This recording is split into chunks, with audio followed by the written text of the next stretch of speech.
welcome to Front Office Features. I am Rob Crane here, as always, with the one, the only, Chris Valente. Chris, hello. Well, that's a big intro. Thanks for that. Should have been Michael Buffer. Bruce Buffer. Who was the first one? Michael Buffer, right? Michael. Now Bruce Buffer does it. Let's get ready to rumble. I saw some crazy number. He made like $100 million or something like that off of Let's Get Ready to Rumble. It's everywhere. I'm very jealous of that fact. I'm pretty sure that's a Michael Buffer. I gotta search this. Michael Buffer. We gotta find out what he gets paid on this, because I'm pretty sure it's millions and millions and millions of dollars. By the way, this will be my last episode, as I fully plan on winning the Mega Millions tomorrow night for $975 million. So, it's tomorrow night, by the way.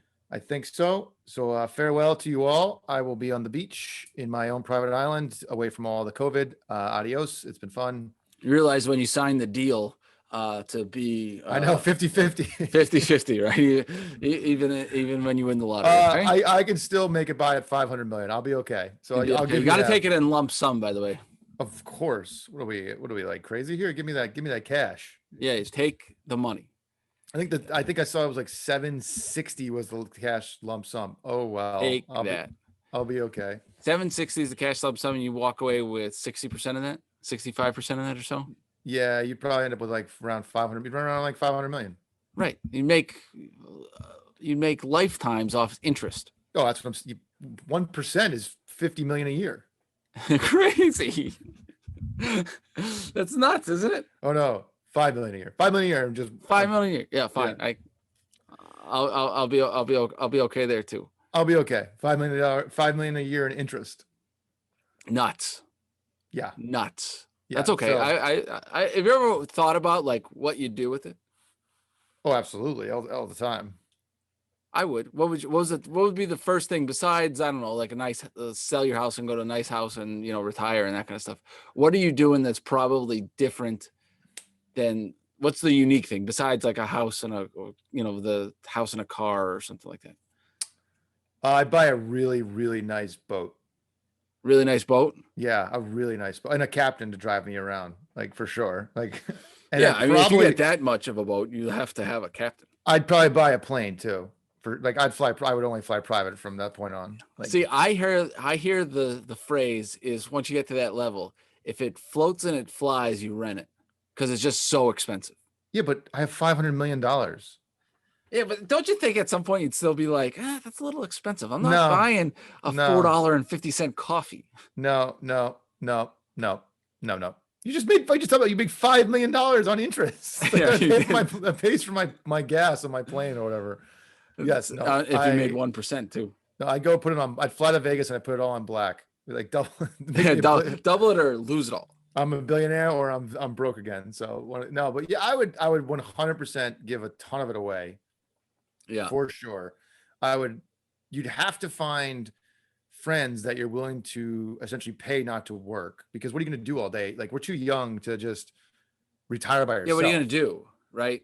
You can't just go hang out every day, all day and do nothing. Like, you need people to hang out with. So you'd have to hire like an entourage. Like, I'd go try and live the life of Entourage, like the movie. I think I would be I would play it, as you would well imagine. I would play golf as much as I could, right? I would have all kinds of... buy a golf course. You could build your own golf course. Yeah, but I bet that gets expensive fast. Yeah, but you make money back on it when you pay people are playing it. People invest in golf courses. You could totally go invest in a golf course. You could. I could. Absolutely. I think I would like create a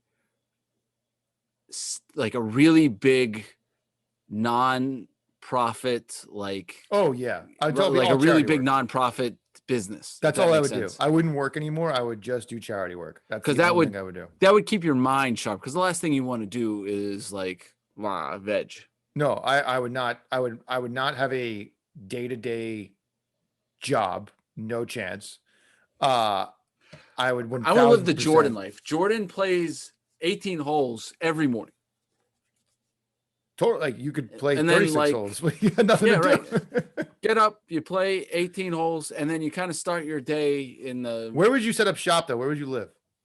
The Cape during the summer. too much family in the Northeast, and I love the Cape. Right, the Cape is my thing. Yep.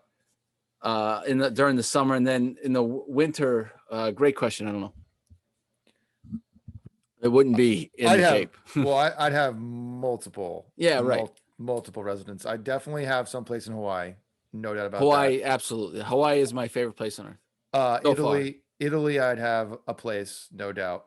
See, I don't know if I would. I would be so cheap. I'd be like, I just rent the place, right? You rent the nicest place. How often are you going to Italy? Why do you need to own something? Why do you have to? Because it's a better investment. It's an investment too. You're actually going to make money on set. It's real estate. You know how people get rich in the world. It's real estate. Yeah, you're right. If you bought $1 million villa in Italy, $1 million, you still have 499 million. Like, what do you mean you're gonna be cheap? What are you doing? I think I'd be a little cheap. I don't know why. I just think I would. Do we really need the villa in the yes in Italy? I'd be like, we'll just go there for a couple weeks and see what happens. You could rent it out when you're not there. It's an income property. What are you talking about? Then you have to like have people. It just Even, seems by the like way, a lot of you don't effort. even do income property. You have $500 million. What are we talking about? It's cheap. You'd be like, all right, I'll go buy a sports team. That seems like too much work. That's too much money. Yeah, no, exactly. I don't want stress. I don't want stress. I don't want any of that. I would want to do charity work. I would want to give back, take care of all my friends and family. I've also thought about this. I don't think I would give people lump sums because I feel like that's dangerous for some folks. I literally would probably give them all credit cards that I would have a limit on. Debit cards? Not debit, like credit, where I would put a limit on that they could spend, and I would just pay it off for them as it goes, rather than be like, oh, here's $3 million, and they go buy something stupid, and I'm like, oh, well, that was a blow. Like, kind of control their spending while but never have to worry about money ever again. Like, you need to go buy something. Here's a credit card. Like, have fun. Yeah, I could see that. That's a awfully, but you got to give them away. I mean, you got to give us a ton of money away. Oh my God, yeah. What am I going to do with all that? That's like. It's crazy. Again, you're being cheap and not buying houses in Italy. But I would probably have golf memberships at every like top golf course ever. The one thing I don't care about that I used to care about that I probably wouldn't blow my money on is cars. Yeah, I same. I would 100% have a driver though. I would not drive anymore. I'm not sitting in traffic. I would 1000% have a car and a driver. See, I hate being the passenger. I have to drive. Like if you were to go on a long trip, Amy and I, perfect example. Amy and I moved from Omaha, Nebraska to Scranton, Pennsylvania. And I at one point I had to drive Amy's car with her in it, the dogs in the back of the car, along with like a little mini trailer. The rest of the stuff was coming on like a big semi truck. I drove the entire way. From Omaha to. I'm the complete opposite. I want nothing to do about being behind the wheel. It drives me so to boredom, like driving. I don't like it. That's why I wouldn't spend money on car. Like going, I'd like to go fast. Like I would like to have a car that could go really fast and like, yeah. But just driving, I'm like, nah.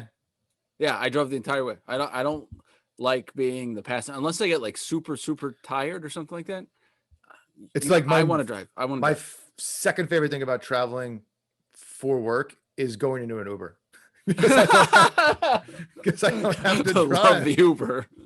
I love Uber. I'm like, great. I get in the back seat. Don't have to do anything. Just sit there. When I get there, I get there. I don't have to be bothered by people being dumb drivers.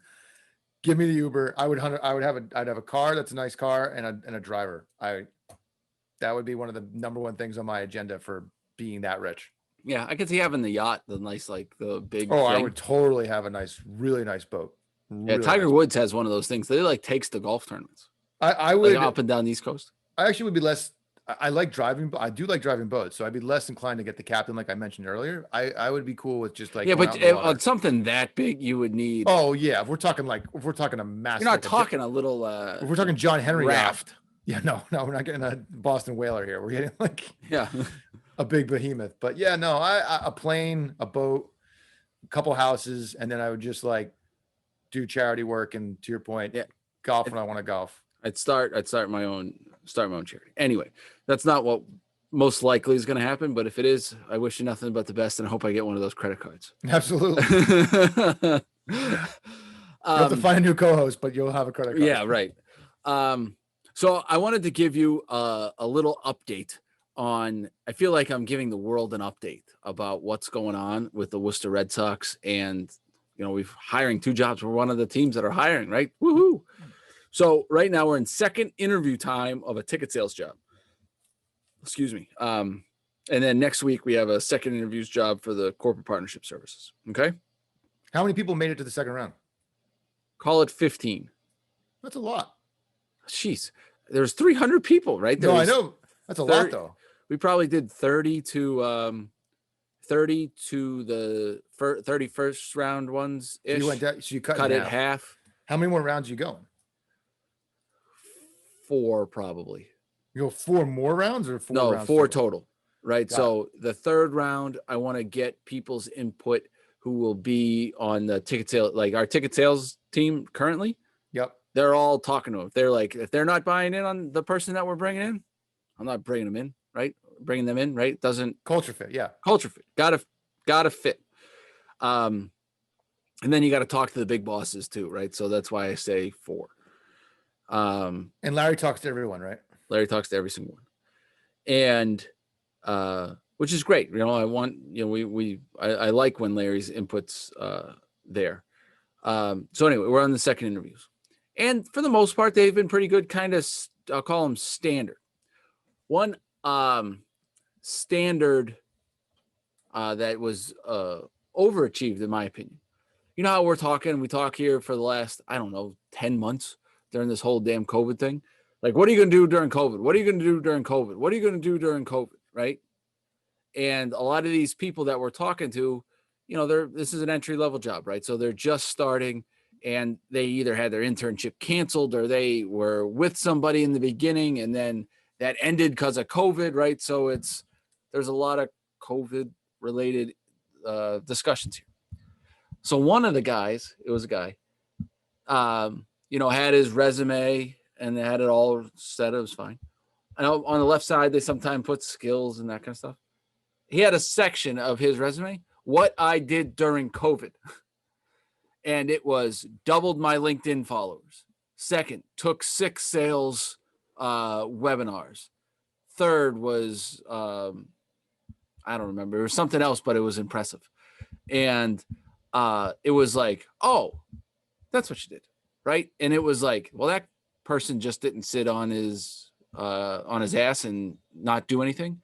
He actually, did stuff, and that he was proud of. And I was like, that's cool. And the best part, listener. And I said, I am 100% going to talk about that when we record our podcast. So that's true. That's a very creative way to call attention to a very hard thing to put on paper, right? Like, how do you, because that's going to come up. So kudos to that person for thinking outside the box to bring it to life on a resume. Cause it's always tough. Like, people always ask for feedback on resumes and opinions on formats. And like, I'm like, honestly, formatting, that's personal preference, but yeah, right. It's substance matters, and what you do matters. Like, key highlights, key career moments, everything that you do is definitely what going to grab people's eyes. And if you can bring that to life with a section that's going to stand out, great. I was surprised about this. Surprised that we were hiring a ticket sales job. No one knew, like, they haven't like researched the tickets. Like, how much is this? It doesn't seem like it thus far. Maybe I haven't dived too deep. Like, I would know every single ticket that you have or ask some questions about it, wouldn't you? Yes, that's if the product that I'm going to be selling on a day-to-day basis, I would be making sure that I'm very comfortable with said product. Right. So anyway, that's one criticism that I've got. They haven't been great on the preparation side, that I would say overly, but I've had some pretty good questions. One of the questions I'm starting to ask a lot is, tell me about, why are you doing this? Right. Why are you, right? Tell me your why. Are you applying for this job? And I will say I get a lot of the, I always wanted to be involved in sports and that kind of stuff. And we blow our brains out about this. So I give him a little hell and I say, I've always really liked food. But I'm not a chef. Tell me really why you're doing this. Right. Where'd you That's learn that one? Chris Valente line. So then you kind of get into it because I don't think that they kind of understand what the question is. I'm doing this because, I want to share experiences that I've had at ballparks and, walking through the tunnel and then seeing the field that, gives me a special feeling in my stomach. And that's why I want to do this. I think I can do a good job of rekindling, selling that experience. There it is. You're hired. There it is. Right. You're hired. It's just, I've been getting more and more blunt on my informational interviews. And I think people are appreciating it because they keep coming back for more. And like, I had someone the other day telling me like, thank you for crushing my soul. And I was like, oh, I hope I didn't do that. But thank you for crushing my soul. Yeah. But what kind of compliment is that? But they were like, no, it was like what I needed to hear. Right. Like I really needed to hear and have someone challenge me to go in deeper to understand what am I trying to accomplish and why I'm trying to accomplish it versus the whole like, oh, I played baseball. I love baseball. My family's a baseball nut family. I love the Red Sox. Working for the AAA baseball team of the Red Sox would be a dream come true. Like, yeah, like that doesn't, it's just doesn't so move the needle. You're just in that pile of like, right? Yeah. You didn't separate yourself. It wasn't unique. You didn't show that you understand the business, right? You don't understand the product. You understand baseball, but that doesn't mean you should necessarily understand what it's going to take on a day-to-day basis to be successful in this role. And I think that's where people just like sometimes fall short until someone calls them out on it, because I think more than anything, that answer is still the most important answer you give in an interview, because our minds, especially people like us who are vets, go one of two ways. Either like, oh shit, like this person just doesn't get it, or like, hallelujah, yes, we found someone. You next person needs to talk to this person. You're on to the next round. Let's go. Like it's a make or break question. And if you don't go in prepared with that answer, you're either going to be like in the pile or on the round of 32, 16, 4, 2. And we'll talk about someone who did that very recently, who's very close to you and I, that made that all happen because of the preparation that we did and went through. And then, but I'm also curious, like what other stuff is happening in these second rounds that is getting you excited about potentially hiring some of these folks? Some good candidates, right? And I think one of the things that I can see is that I don't know if I'm good at it or not, but like I can see if you're genuine or you're bullshitting me.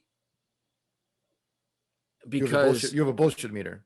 The old adage, you can't bullshit a bullshitter. Are we gonna have to put the expletive thing on this time? Like there's some people that, there was a person that I was talking to that was like, he kept using the term like, I just want to go in there and grind it out, right? Like it was a college athlete, and it was like, one of the questions I asked, I said, okay, what does your, what if I were to go poll your teammates, what are your teammates going to say about you?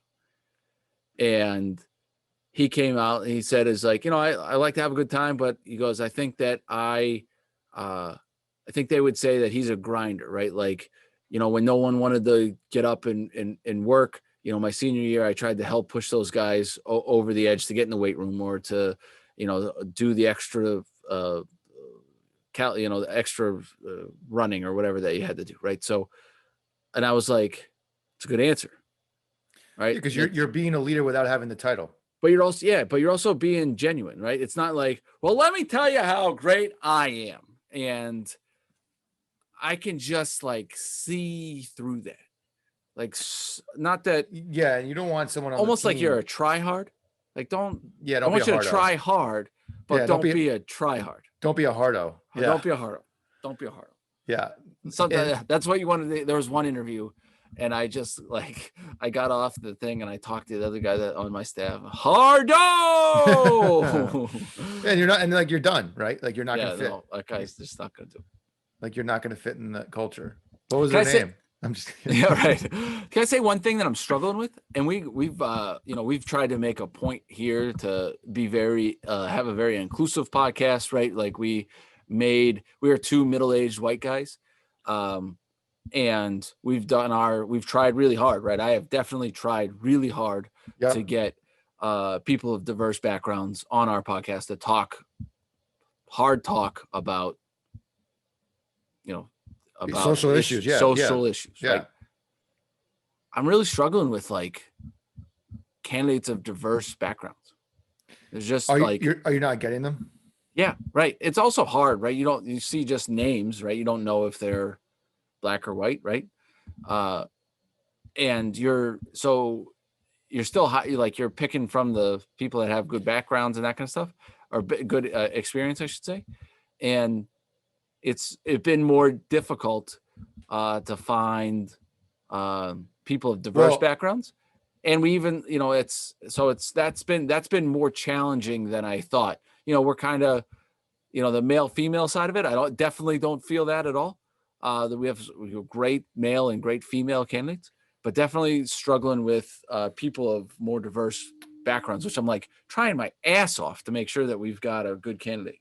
Well, that goes back to the issue isn't going to be solved in the hiring process that's currently happening right now because there's such a systemic problem, which we've been uncovering. I mean, I don't know if you saw the stuff that the Red Sox put out on social media on Martin Luther King Day of like what we're doing to try and take action versus just be like a quote from Martin Luther King, right? Like that's what most teams are like, oh, here's a quote from Dr. King. Like we actually put out a laundry list of things that we're doing as an organization because of what you just mentioned. The candidate pool is not going to be there today because of the years of neglect towards the diverse candidate pool to make them prepared or well equipped to get the jobs that are available right now due to the fact of economic issues, education issues, just all those things that have been avoided for so long by sports teams and organizations that they need to step up and make those things. Like I'm sure you probably get this a lot is minor league baseball, minor league hockey, minor league anything, even professional major league sports don't pay a lot of money. And the people who sometimes have to take those roles have a support system that allow them to take those roles. Yeah. Diverse candidates typically don't. And there's just, we're relocating. Like it's hard to pick up and move into a new city if you're not from said city. And Massachusetts itself is just not very diverse. Let's be honest. Like it's just not a very diverse place. So there's a long laundry list of things that will eventually get us to that point that people need to keep doing so that in hopefully 5-10 years, when you open that candidate pool again, it's flushed with diverse candidates because they've all been given the tools needed to get them ready for that opportunity down the road. Like it's not going to be solved today. It's just not. I am hopeful that I can listen back to this podcast in, short order that says, now we're hiring for this other job and we have a very diverse candidate pool. It's, I'm very hopeful for that. We posted 2 jobs today. Did you see that? I did not. So we posted 2 very unique, non-traditional roles at FSM. They are. So research analyst is one of the titles, and I forget the other title is, but the genesis and the background of them, which is why I don't think too many people are going to reach out to me about them, specifically on this podcast listenership, is it's very private equity based. Meaning, so you got to have a strong private. You got to know a lot of rich people. Is that what you're saying, or at least analyzed a lot of rich people? The higher level role is someone who's like worked in private equity, like worked on like a Bain Capital. They've been in BlackRock or something. Exactly. Who understands how to view valuations and put together financial modeling. The research analyst is an entry level role. Like you don't need any experience per se. You're just going to help build. You have to have, I'd say, probably accounting background or finance background in college. It's a very non-traditional way into the business. And they're going to work under a very small select group of individuals within FSG to essentially build out valuation proposals for other opportunities for Fenway Sports Group. That's pretty awesome. It's also got to be pretty cool to see that your organization is like looking at other opportunities. Yeah, and it's like I mean, everyone knows like our ownership group is very bullish. I mean, that's why FSG portfolio is what it is. So That's why the Oakland A's have a new general manager. Yes, but that all fell apart. So that's why this is actually kind of happening, because that all news everyone saw in the news about the whole SPAC thing. But essentially, these two people will come in and work under I call it almost a strategic group within FSG that will be responsible for the future of the growth of FSG. So it's a very non-traditional That's cool way into the business. And I think it's going to be a very unique candidate pool. Like, it might sound like really fun to do, but I'm just You're going to be glued to Excel. Oh my God. Yeah. Like it's kind of what we talked about last week with DraftKings, right? It's a very data driven role and financial modeling role. So if that's what you're into, it's the complete type of opportunity for you to pursue. Not something I wouldn't want to be the one doing what they're doing. I want to be the one doing at the front end of it, going out and negotiating based on based on what they tell me with the financial models. I would take that and say, okay, I'm going to go do this and go to now let me make the phone call now with all this information. Correct. I don't want to do what they're doing on a day-to-day basis. I want to be the person. Blow my brains out. Yeah, no, that's not for me. So yeah, that's those are two posts they actually went up on Teamwork Online, I saw today. Interesting. So I'm sure people will be reaching out, but I would say just as much as I can provide of information that I know of the roles, that's what they are. It's a very unique skill set. Go check them out. We should post them on. We'll post them on our social too. Absolutely. Yeah, at least the entry level one, right? Just don't call me for the job. Yeah, you have nothing to do with it. Neither do I. I have nothing to do with that role whatsoever. Unless I know you, I probably can't help you. One thing I wanted to talk about, and FSM is a good segue, I hope, into this. We were talking kind of offline as we were prepping for our podcast, and our prepping really is Chris and I catching up on life in general, and then saying, "Hey, we got to start a podcast. It's late. What do you want to talk about?" And then we talk about that. So in the FSM portfolio used to be Boston College Athletics. You guys were basically the Learfield IMG of BC, right? So you have a very good insight on the business model of what college athletics looks like, right? So we had my buddy Mike Trudneck on a previous episode. He runs Lehigh and not Lehigh, Bucknell. I'm sorry. He's going to kill me for that. Bucknell, but that's a big mistake. You go, oh, that's a big mistake. Yeah, that's a rivalry game. But he's like, regional guy, oversees Temple and Patriot League, and like he's the man now. Always has been. I'm a better salesperson than Trudneck. He knows that. I know that. So we've talked a little bit about this previously, but I think I wanted to get your perspective on the business of college athletics and what it's kind of, where it's at now, where you've seen it, where you think our listenership is like, is there a potential role for me? What are the roles in there? Talk to me, Goose. That's a movie quote. Talk to me, Goose. It is a movie quote. What's the guy? We're in like the Twilight Zone. COVID has rotted your brain into movie quotes. Yeah. Right. So there's two typical factions of how this works. So there's a ticket sales, which our former guest Brian Specia, who runs the USF and fill-in host, right? He filled in for me one day. He did. So he's in charge of the USF ticket sales side of things. So there's usually a ticket sales agreement with a college, and there's usually a corporate partnership agreement. And they could be two different organizations, by the way. Like one could be IMG, one could be Learfield. Why am I drawing a blank? Who the hell does he work for? Aspire. So Aspire is mainly in the ticket sales department, ticket sales avenue, and then like a Learfield IMG will go in and do the sponsorship side. And they don't necessarily like overlap too much. Anyway, we at Boston College, we were, like you mentioned, the IMG Learfield, where we would go out and do all the sponsorships for the football team and the hockey team. The way the model works is essentially when there's an RFP by a school, it'll go out into the market and say, we have this opportunity to come and represent us on the sponsorship side. What will you guarantee us from an absolute bottom line? This is how much money we'll get up front, like Boston College meaning.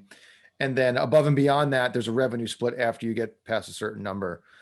So it's a model where you're taking a little risk as the organization, betting on yourself that you can go and take that property and go make the money off of it.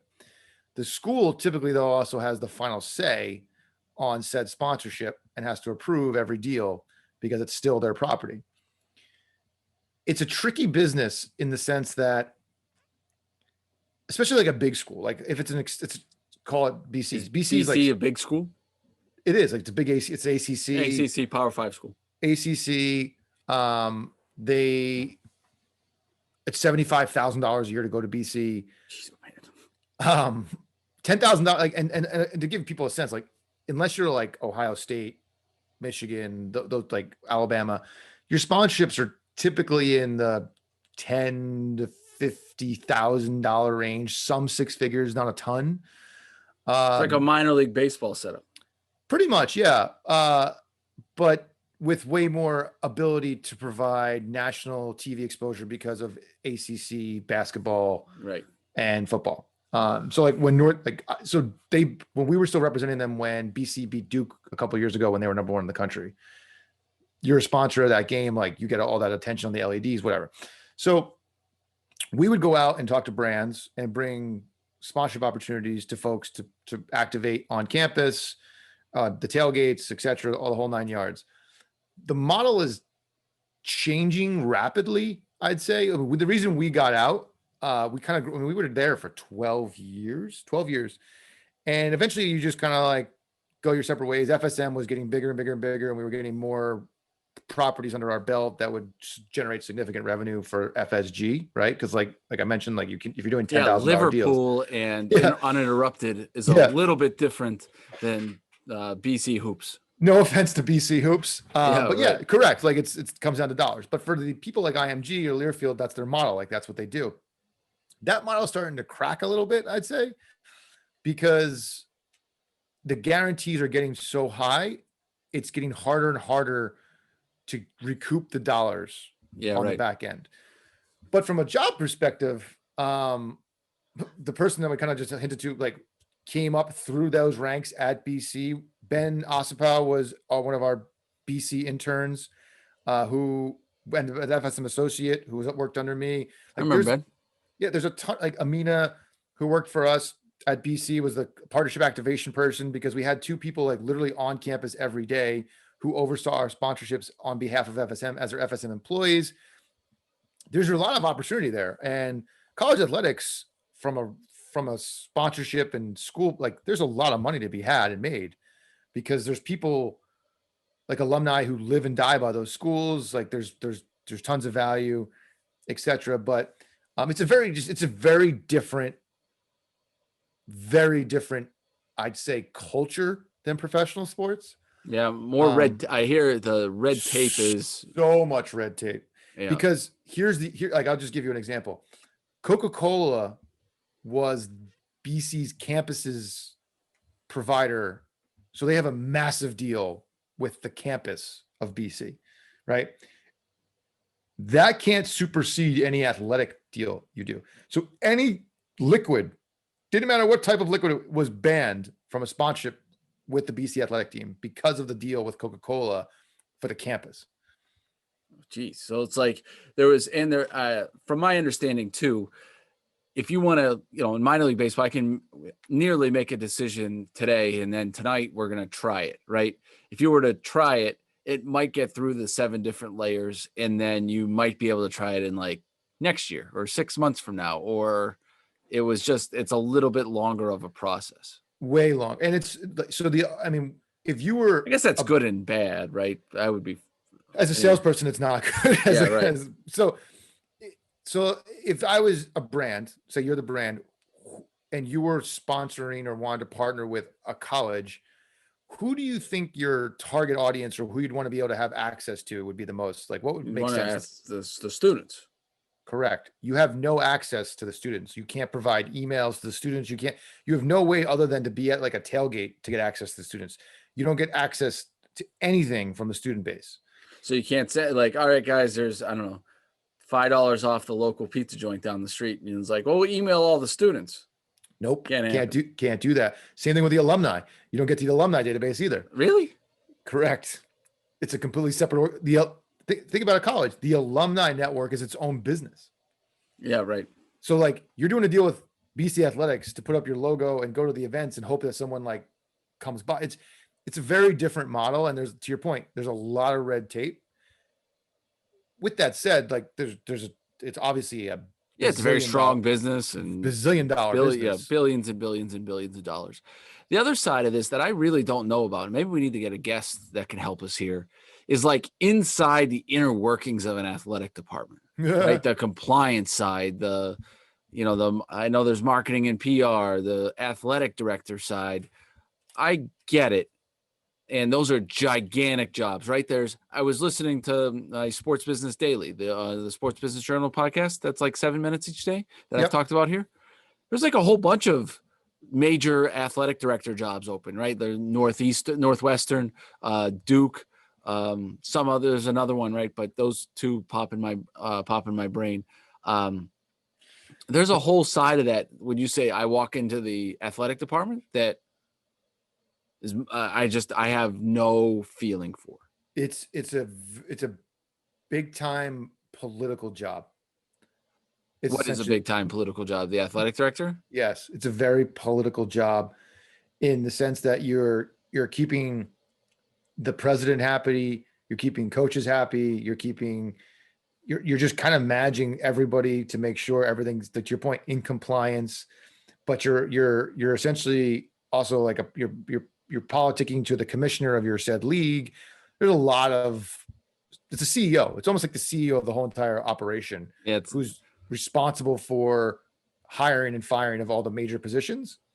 But it's a tough job. It's a really big job, and they get paid a lot of money for said job. They do, but I think maybe we should find see if we can get an AD on here and start talking about what's the inside of an athletic department.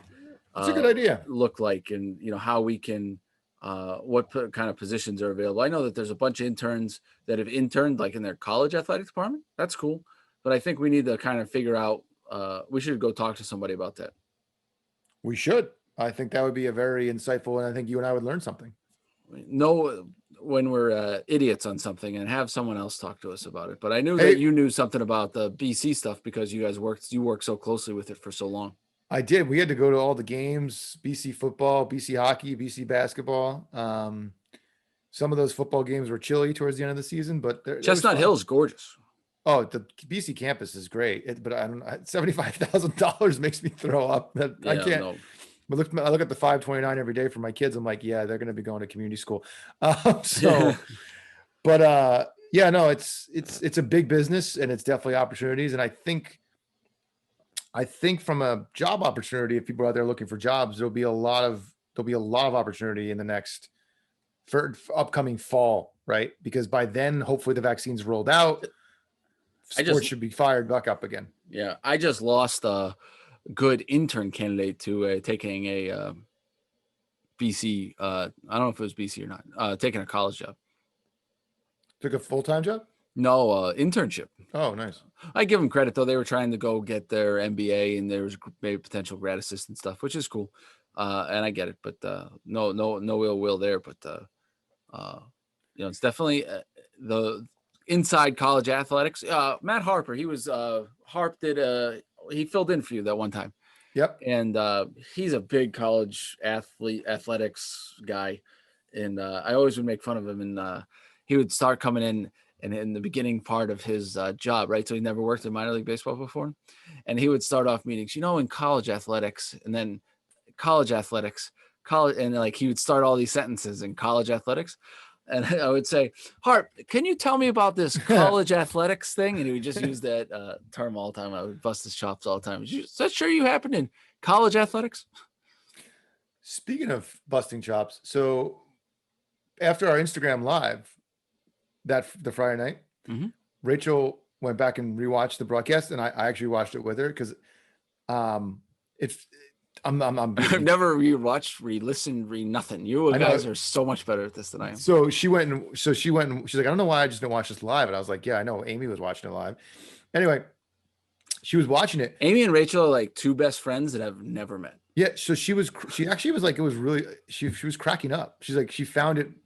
It was, by the way, it was really, I didn't realize we were on for like 47 minutes. We did like a long. Podcast. We did like a podcast. What the hell are we doing? It was 47 minutes. I think Instagram Lives was like a 5-minute max. Like we're on for 47 minutes. No. Instagram Lives are can be forever. I was watching.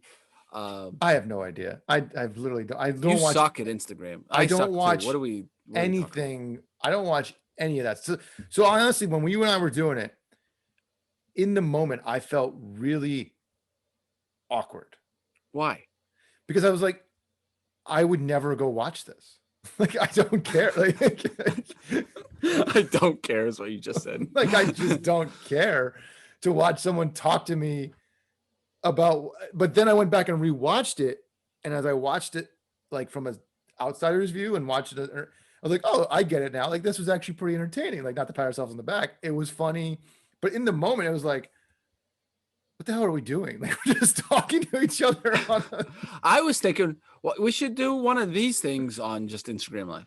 We did, but that's what but I'm telling you, if you go back and watch that, that's exactly it was just one of these. It was just us talking. Only time, but here, and this was the weird part about it.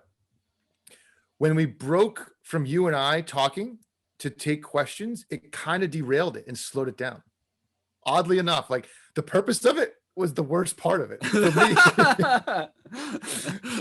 But like when you and I were just what we actually wanted to do sucked, but the other thing wasn't terrible. No, like she was cracking up because she's like, it was funny. And like, I don't remember what the hell we talked about anymore because I have so much other stuff going on in my life.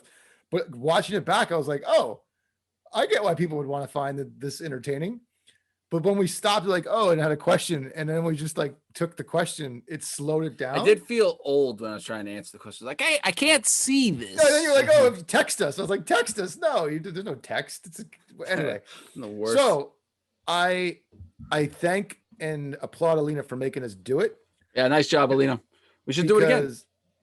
Oh, we should like to your the boss, the social media boss needs to put her fist down on the table, yell at us and say, do these things, damn it. Well, yeah, I think to your point, we should do like a podcast live. Like, yeah. But we did. And if you go back and rewatch it, if you find 45 minutes of your life to go do this, you should go back and watch it. And then you'll get what I'm saying when I tell you. But when we were in it, I felt it sometimes like if there was like I was trying to picture the people who were in the room with us watching this. But then as I went back and rewatched, I was like, oh, this was really funny. I was like, I didn't feel weird 1 second. I didn't feel, I just was like, I would never take time out of my day to go watch someone do this because I don't do. Absolutely. No, I don't go on Instagram. My point is like, I don't go on Instagram. So like, I just doesn't, like I'll watch, like I go on Twitter and I'm like, I'll see someone do like a 30-second like thing or whatever. And I'm like, okay, I'm next. Like Twitter's more for me because I don't have the attention span. Like, I'm just like, yeah, well, neither do I. But it's the whole social media world is because you don't have an attention span, right? No, I get it. But that was great that she made us do it because it got me out of my comfort zone of where I would never be like, oh, I'm going to just fire up Instagram and talk to people right now because they give a shit what I have to say. But then I'm like, wait, they do because we have a podcast and like 50,000 people have downloaded it. So like, it was a mind F. I don't know. Anyway, go back and watch it.